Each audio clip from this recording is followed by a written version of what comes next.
Welcome back to our YouTube channel. I'm Favor and this is Obed. guys. Please subscribe to this channel because it's a lot of work. Help us, tell somebody that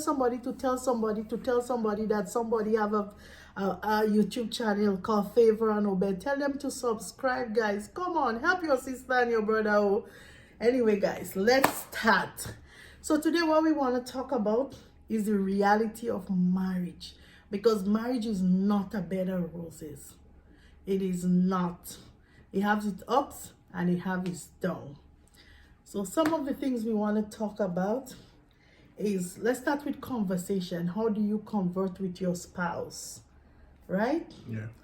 So when my husband and we just met, we had such a hard time communicating.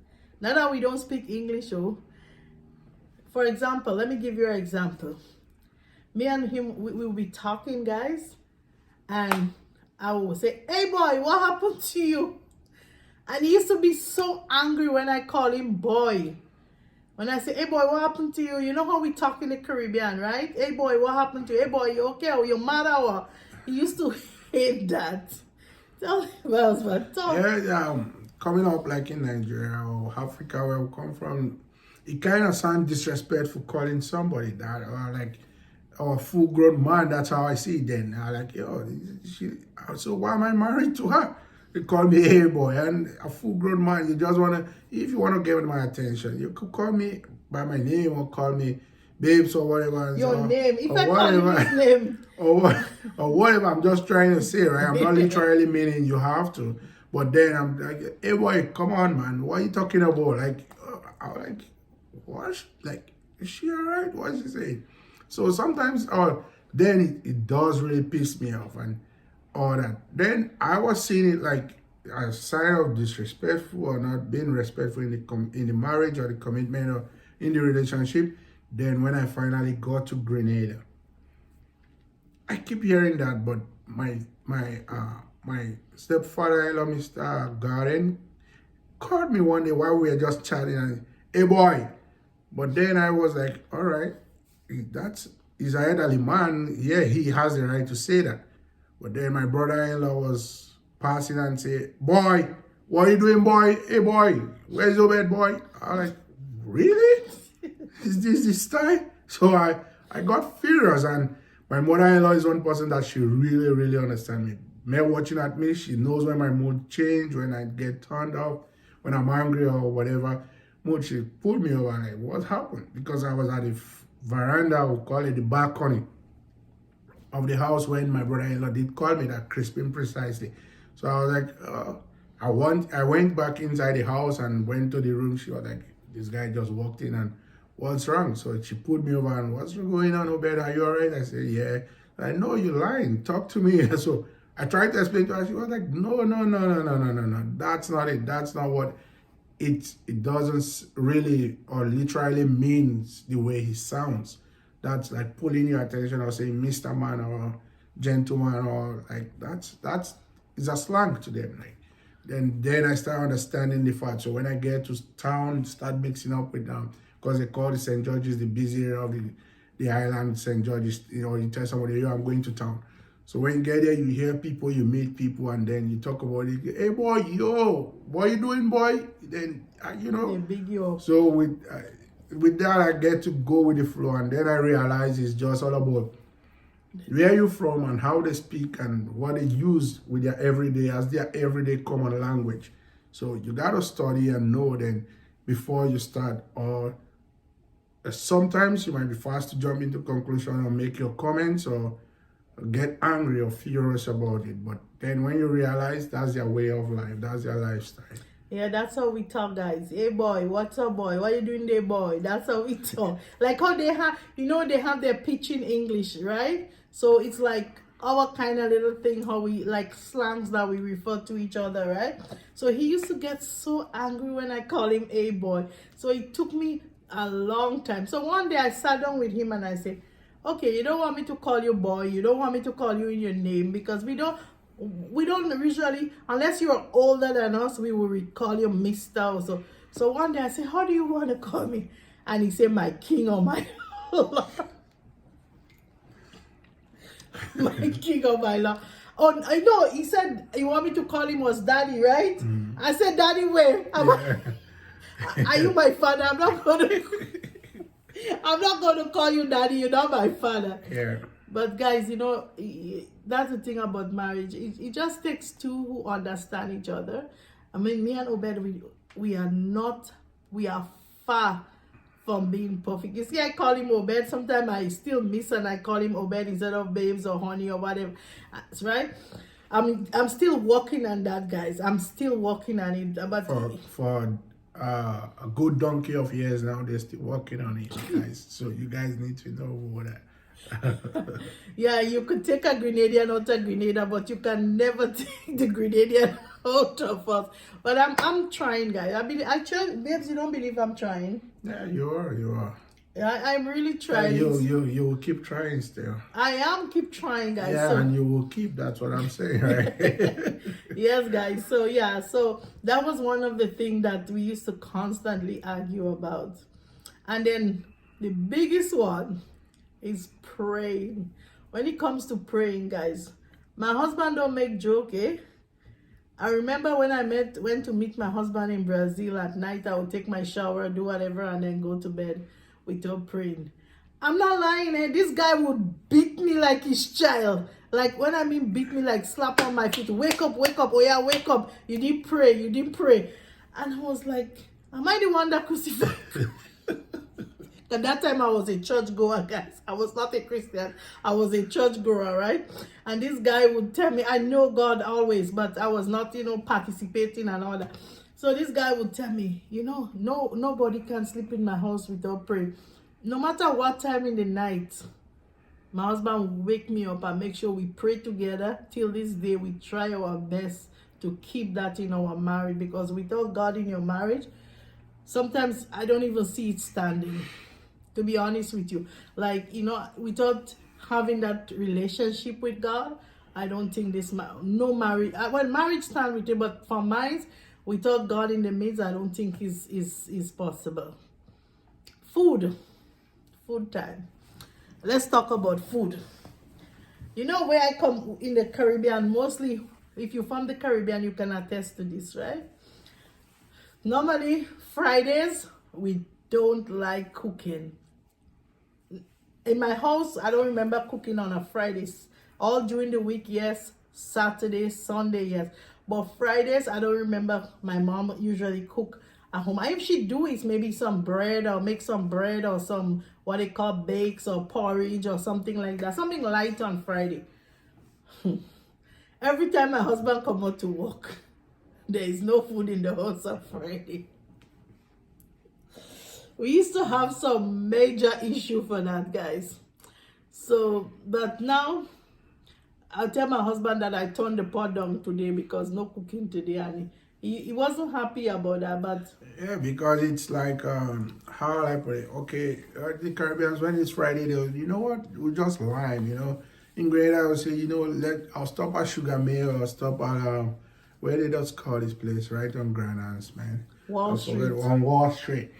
Get some soup or get some jerk chicken or barbecue pork or chicken or thereabout. Just chill. Take something like eat by the street.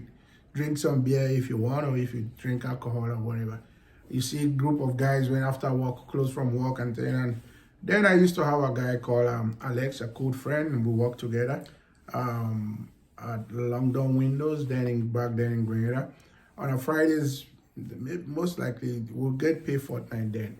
It will stop mostly on a Fridays when we get the pay. Regular Fridays we just stop, but the pay Fridays we stop by the Chinese place and get some Chinese fried rice or whatever, eat, drink, and then everybody goes home. So then at first I saw it like a challenge, because normally every day, like from an average African home, every day, every evening, the parents, the three mom, meals, breakfast, mother, lunch, and dinner in Nigeria. And the mother had to prepare the dinner, or somebody who's responsible for that. But then when I get to realize,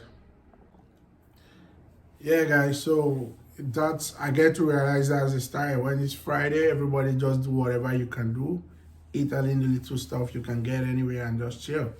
Friday is liming day, no cooking day. Friday evening, You go by the road, they sell sauce, they sell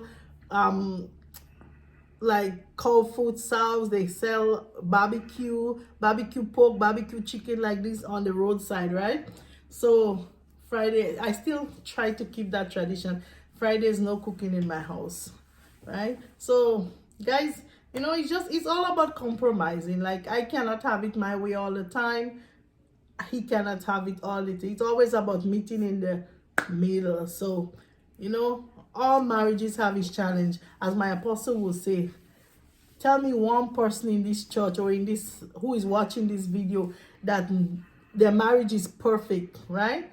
So every marriage have its challenge, but at the end of the day, it's how you come together and how you try and fix your situation, and try as much as you can. Don't go to bed angry, right?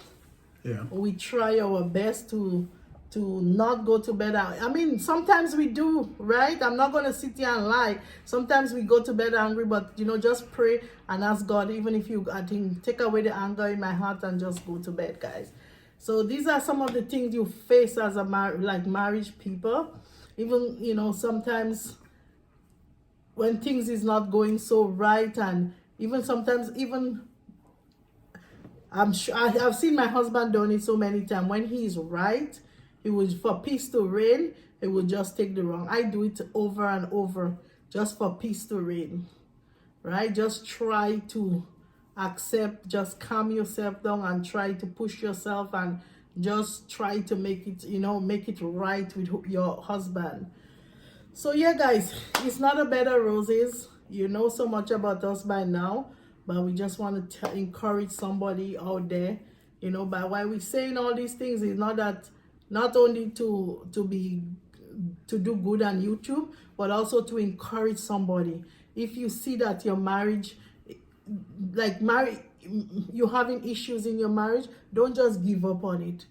Try, pray about it, try work on it, just to encourage somebody that no matter how sweet you see a relationship or how nice you see, sometimes I have friends who will say to me, oh, I wish I was like you.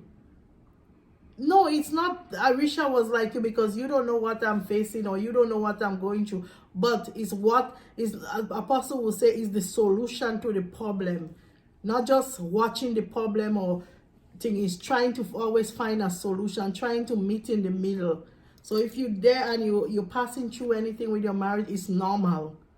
It's normal. Sometimes my marriage, you get a little bit where the situation get out of hand a bit, right? Sometimes I even have to call my apostle to pray with me and, you know, to bring things back to where it is. And he does, and he's always ready, right? So that's why, again, it's important when you're married to plant yourself in a Bible-believing church and have a apostle or have a pastor that you can call on. Or, you know, my mother-in-law is wonderful in advising and supporting as well. I said that before. I'm not going to go back. I said that in one of my videos, so I'm not going to go back. So it's always good to have that, you know, when you're married, especially when it's from a different culture, make sure you have that bond with the entire family. I can call my brother-in-laws at any time. I can call my mother-in-law, and I can also call my apostle if things are a little bit out of hand. But praise God, we're not going to go there. And just to encourage you, whatever is your differences in marriage, whether it be food, whether it communication, whatever it is, always know that you can solve it. Always know there is a solution to every situation. Yeah, it's just all about having a meeting point where you guys could meet and agree. There should be a compromise and a meeting point to every situation or every solution, or I would say every conversation, regardless of whatever it is. There should be a meeting or a point or a compromise. It doesn't really have to be whether you're from the same ethnicity or from the same nationality or whatever. It doesn't mean. Some people might be from the same village. They still can have that compatibility. They can't be able to live together or assume the point or take responsibility or stand as spouse together. So it's all about understanding and trying to make things work, because there's something would go is that when you fail and stop, that's when you fail. Yes. It's not when you fail and try to pick it up, meaning you haven't failed, because there's still progress in it. you always get to the point where everything will work out fine. Yeah. Another thing in comparison is before we end this video is like my husband, he's the person that his fuse is, we say in Grenada, is short. So any little thing he will just think, but later he just calm himself down.